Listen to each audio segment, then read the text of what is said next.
नमस्कार दोस्तों, आज मैं आपको श्रावण माह महात्म्य का 13वां अध्याय सुनाऊंगी। इस अध्याय में दुर्वा गणपति व्रत विधान के बारे में बताया गया है। आप सभी मेरे साथ बोलिए, ओम श्री गणेशाय नमः। ओम नमः शिवाय। संत कुमार बोले, हे भगवान, किस व्रत के द्वारा अतुल्य सौभाग्य प्राप्त होता है और मनुष्य पुत्र पौत्र धन ऐश्वर्य तथा सुख प्राप्त करता है।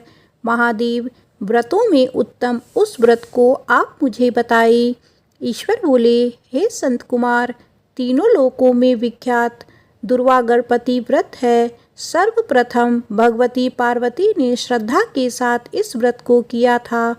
हे मुनि सत्तम, इसी प्रकार पूर्व में सरस्वती, महेंद्र, विष्णु, कुबेर, अन्य देवता, मुनिजन, गंधर्व, किन्नर, इन सभी ने भी इस व्रत को किया था।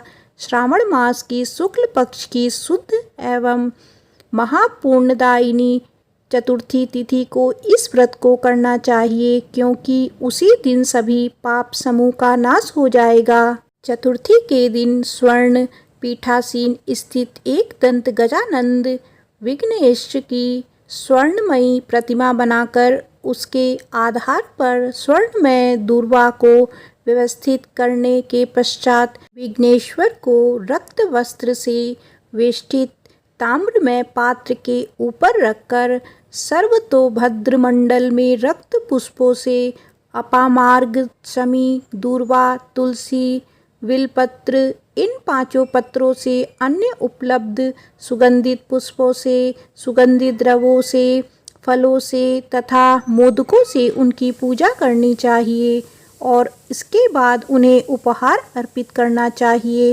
इस प्रकार अनेक उपचारों से भी गिरजापुत्र विघ्नेश्वर की पूजा करनी चाहिए। इस प्रकार कहें, सुवर्ण निर्मित इस प्रतिमा में मैं विघ्नेश का आवाहन करता हूँ। कृपया निधि पधारें। इस सुवर्ण में सर्वोत्तम रत्न जटित सिंहासन को मैंने आसन के लिए प्रदान किया है, इसीलिए विश्व के स्वामी इसे स्वीकार करें। हे उमासूत, आपको नमस्कार है। हे विश्व व्यापिन, हे सनातन, मेरे समस्त कष्टों को आप नष्ट कर दें। मैं आपको पाद समर्पित करता हूँ। गणेश्वर देव, उमा पुत्र तथा मंगल का विधान करने वाले को यह अर्धन प्रदान करता हूँ। हे भगवान, आप मेरे इस अर्घ्य को स्वीकार करें। विनायक, शूर तथा वर प्रदान करने वालों को नमस्कार है, नमस्कार है। मैं आपको यह अर्घ्य समर्पित करता हूँ, इसे ग्रहण करें। मैंने गंगा आदि सभी तीर्थों से प्रार्थना पूर्वक यह जल प्राप्त किया है। हे सुर पुरगव, आपके स्नान के लिए मेरे द्वारा प्रदत्त इस जल को स्वीकार कीजिए। सिंदूर से चित्रित तथा कुमकुम से रंगा हुआ यह वस्त्र युग्म आपको दिया गया है, आप इसे ग्रहण करें। लंबोदर तथा सभी विघ्नों का नाश करने वाले देवता को नमस्कार है। उमा के शरीर के मल से आविर्भूतित है। गणपति जी, आप इस चंदन को स्वीकार करें। हे सुरश्रेष्ठ, मैंने भक्ति के साथ आपको रक्त चंदन से मिश्रित अक्षत अर्पण किया है। हे सुरसत्तम, आप इसे स्वीकार करें। मैं चंपा के पुष्पों, केतकी के पत्रों तथा जपा कुसुम के पुष्पों से गौरी पुत्र की पूजा करता हूँ। आप मेरे ऊपर प्रसन्न हो। सभी लोगों का अनुग्रह करने तथा दानवों का वध करने के लिए स्कंद गुरु के रूप में अवतार ग्रहण करने वाले आप प्रसन्नता पूर्वक यह धूप लीजिए।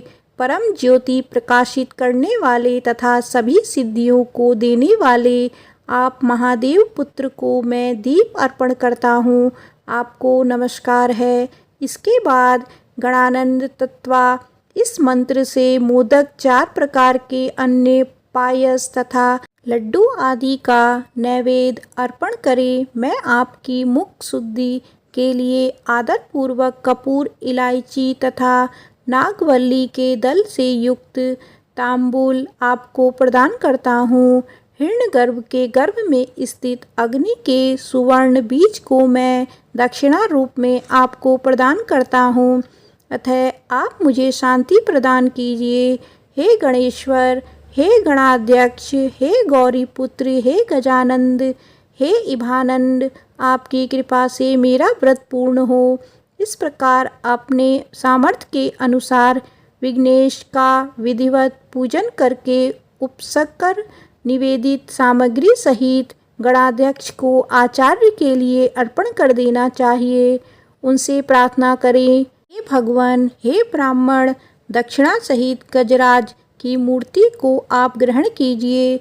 आपके वचन से मेरा यह व्रत आज पूर्णतः को प्राप्त हो। जो मनुष्य 5 वर्ष तक इस व्रत करके उद्यापन करता है वह वांछित मनोरथों को प्राप्त करता है और देहांत के बाद शिवलोक को जाता है। अथवा 3 वर्ष तक जो इस व्रत को करता है वह सभी सिद्धियां प्राप्त करता है। जो व्यक्ति उद्यापन के बिना ही इस उत्तम व्रत को करता है, विधि के अनुसार भी उसका जो कुछ किया हुआ होता है वह सब निष्फल हो जाता है। अब उद्यापन विधि बताई जाती है। उद्यापन के दिन प्रातःकाल तिलों से स्नान करे।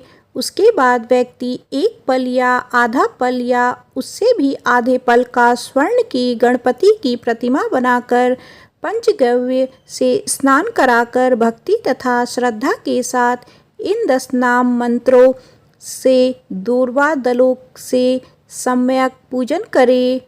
हे गणाधीश, हे उमापुत्र, हे अग्नाशक, हे विनायक, हे ईशपुत्र, हे सर्वसिद्धि प्रदायक, हे एकदंत, हे इभक्त्र, हे मूषक वाहन, आपको नमस्कार है। आप कुमार गुरु को नमस्कार है। इन नाम पदों से पृथक पृथक पूजन करें। पहले दिन अधिवासन करके प्रातःकाल ग्रह होम करके दुर्वा दलों तथा मोदकों से होम करना चाहिए। उसके बाद पूर्णाहुति देकर आचार्य आदि का विधिवत पूजन करना चाहिए और घट तुल्य थलों वाली गाय का दान अपनी सामर्थ्य के अनुसार करना चाहिए। हे वत्स्य, इस प्रकार व्रत करने पर मनुष्य सभी मनोरथों को प्राप्त कर लेता है। हे संत कुमार, अपने प्रिय पुत्र गणेश के व्रत करने से संतुष्ट होकर मैं उस मनुष्य को पृथ्वी पर सभी सुख प्रदान करके अंत में उसे सद्गति देता हूँ। जैसे दुर्वा अपनी शाखा प्रशाखाओं के द्वारा वृद्धि को प्राप्त होती है, उसी प्रकार उस मनुष्य की पुत्र पौत्र आदि संतति निरंतर बढ़ती रहती है। हे संत कुमार, मैंने दुर्वा गणपति का यह अत्यंत गोपनीय व्रत कहा है। सुख चाहने वालों को इस सर्वोत्कृष्ट व्रत को अवश्य करना चाहिए। श्रावण माह महात्म्य का 13वां अध्याय समाप्त होता है। आप सभी मेरे साथ बोलिए, ओम नमः शिवाय, ओम गणपते नमः।